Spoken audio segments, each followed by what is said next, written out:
नमस्कार आदाब, मैं हूं राव अकरम और आप देख रहे हैं मेरा हिंदी यूट्यूब चैनल। साथियों, आज की इस वीडियो में हम जानकारी करेंगे कि कब्जा कितने प्रकार का होता है।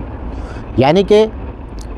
जिस व्यक्ति का कब्जा वो भूमि उसी की ही हो जाती है। सुप्रीम कोर्ट का एक इस पर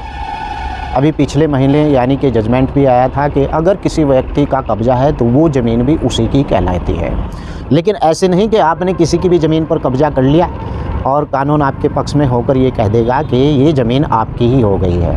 विस्तार से समझेंगे इस वीडियो के अंदर कि कब्जा आखिर कैसा होता है, जिस पर लिमिटेशन एक्ट 1963 की धारा 64 के अंदर जिस प्रकार से प्रावधान है। कब्जे दो प्रकार के होते हैं, इस पर हम विस्तार से इस वीडियो के अंदर बात करेंगे। लेकिन अगर आप लोग मेरे इस YouTube चैनल को ज्वाइन करना चाहते हैं या आप लोग मेरे इस YouTube चैनल के अंदर जाकर अगर और इससे भी अच्छी टॉपिक पर वीडियो देखना चाहते हैं जो आपकी समझ में भी आएगी और जिससे आपसे संबंधित टॉपिक पर वीडियो है, आप उसे भी जाकर देख सकते हैं। सबसे पहले नोट यहाँ पर मैं आपको बताना चाहता हूँ, कब्जा करना एक कानूनन अपराध है और इसके लिए सज़ा भी मुकर्रर है हमारे संविधान के अंदर, कानून के अंदर। कब्जा करना एक कानूनन अपराध है, लेकिन कहीं कहीं पर ऐसी स्थिति बन जाती है। मैं इस YouTube के माध्यम से किसी भी व्यक्ति को इस बात की सूचना नहीं देता या उत्सुक नहीं करता हूं कि आप भी कब्जा कीजिए, लेकिन कब्जा करना कानूनन अपराध है। लेकिन कुछ परिस्थिति ऐसी हो जाती है कि उन लोगों को पता ही नहीं चलता है कि उनकी भूमि के ऊपर कब्जा हो चुका है, और या फिर आपको भी भूमि के ऊपर यानी उसकी सुरक्षा करने का पूरा अधिकार होता है जिस व्यक्ति की भूमि होती है, और वो व्यक्ति लापरवाही से यानी कोई भी उसकी भूमि पर कब्जा कर रहा है लेकिन वो उसके खिलाफ नहीं जा रहा है, तो इस परिस्थिति में लिमिटेशन एक्ट की धारा 64 के अंदर जो प्रावधान है वो लागू होता है। अब आप अगर नए मेरे इस YouTube चैनल पर आए हैं और सोच रहे हैं कि यार अकरम भाई तो बहुत अच्छी बात बता रहा है, किसी की भी भूमि कब्जा कर लेंगे बस बल्ले बल्ले हो जाएगी, कोर्ट भी हमारे पक्ष में ही दे देगा, तो चलिए वीडियो को विस्तार से शुरू करते हैं और जानकारी करते हैं आखिर ये कब्जे दो प्रकार के कैसे हैं। फिर से आप सभी लोगों का मेरे इस हिंदी YouTube चैनल के ऊपर स्वागत है और माशाल्लाह ईश्वर की कृपा है कि मेरे चैनल को दिन पर दिन ग्रोथ बढ़ती जा रही है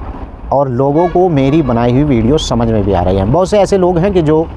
मुझसे जलते हैं या फिर वो मेरी वीडियो के नीचे कुछ अपशब्द लिखना चाहते हैं, लेकिन मैंने उन शब्दों को ब्लॉक कर रखा है। उनसे गुजारिश है कि आप अगर मुझे गाली देना चाहते हैं तो डॉट डॉट लगा दिया करो, मैं समझ जाऊंगा कि आप मुझे गाली दे रहे हैं। कोई बात नहीं,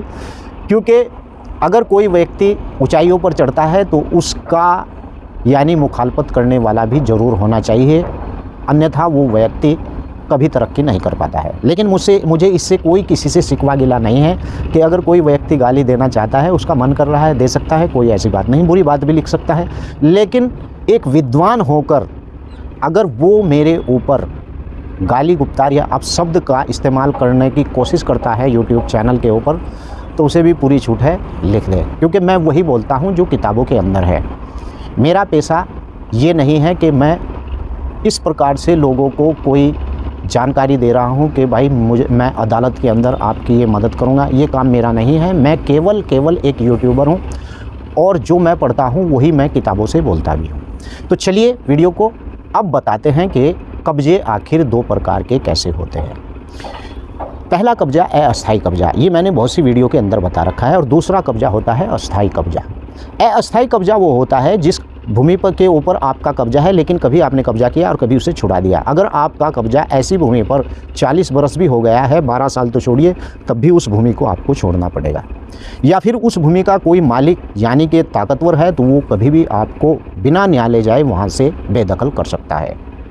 दूसरा कब्जा होता है अस्थायी कब्जा। अब ये कब्जा कैसा होता है कि मान लीजिए कि किसी व्यक्ति की भूमि है और आपका उस भूमि के ऊपर कब्जा कर मकान बना हुआ है और उस व्यक्ति को इस बात की जानकारी है कि आपने उसकी भूमि पर कब्जा कर रखा है और वो 12 वर्ष तक आपके खिलाफ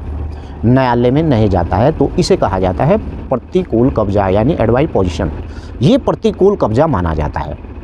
और इस कब्जे के आधार पर जो व्यक्ति उसके ऊपर कब्जाधारी है, तो यहाँ पर अगर उसके पास 12 साल की अवधि के अंदर इस प्रकार के एविडेंस हो जाते हैं, बिजली का बिल या फिर इस प्रकार की कोई ऐसे एविडेंस उसके हाथ में होता है कि वहाँ पर उसकी ग्राम पंचायत मान लेती है कि ये इसी व्यक्ति का मकान है, भले ही वो ज़मीन किसी की भी हो, लेकिन उस व्यक्ति का वहाँ पर मकान है और आपकी कोई भी प्राधिकरण, चाहे वहाँ नगर पंचायत हो, ग्राम पंचायत हो, अगर इस बात का एविडेंस आपको दे देती है, तो जब कब्जाधारी 12 साल यानी कि कब्जाधारी के खिलाफ 12 साल के बाद उस भूमि का मालिक न्यायालय में जाता है, तो वो कब्जेदार व्यक्ति उस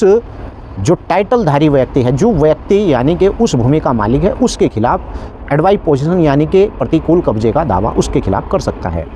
अब इस प्रकार का जो कब्जा होता है उस पर लेकर सुप्रीम कोर्ट ने कहा है कि जिस व्यक्ति को इस बात की जानकारी नहीं है कि उसकी अपनी समयभूमि थी और उस पर कुछ लोग कब्जा कर रहे हैं, लेकिन वो 12 साल तक उनके खिलाफ या तो उन्हें हटाता नहीं कब्जे के ऊपर से, या फिर उनके खिलाफ न्यायालय नहीं जाता है, तो इसका मतलब ये है कि उस व्यक्ति को उस भूमि की यानी कि जानकारी थी और उस पर जो कब्जा करने वाले व्यक्ति थे उन्हें 12 वर्ष का समय पूरा हो गया है और वो व्यक्ति उसके खिलाफ नहीं गए हैं न्यायालय में। तो ऐसी स्थिति पर लिमिटेशन एक्ट की धारा 64 के अंदर इस प्रकार का प्रावधान है कि कब्जाधारी ही उस भूमि का मालिक हो जाता है। तो जिसकी लाठी उसकी भैंस, यहाँ पर मैंने जो 2 कब्जों के बारे में बताई, इस स्थिति में अगर किसी का कब्जा है तो यहाँ पर उस व्यक्ति को मालखाना हक मिलने के चांस होते हैं अगर वो न्यायालय के समक्ष जाकर इस बात को रखता है। तो वीडियो कैसी लगी है और कोई आपका सवाल है तो वीडियो के नीचे लिख सकते हैं। चैनल को सब्सक्राइब करें, वीडियो को लाइक करें। जय हिंद, जय भारत, खुदा हाफिज़।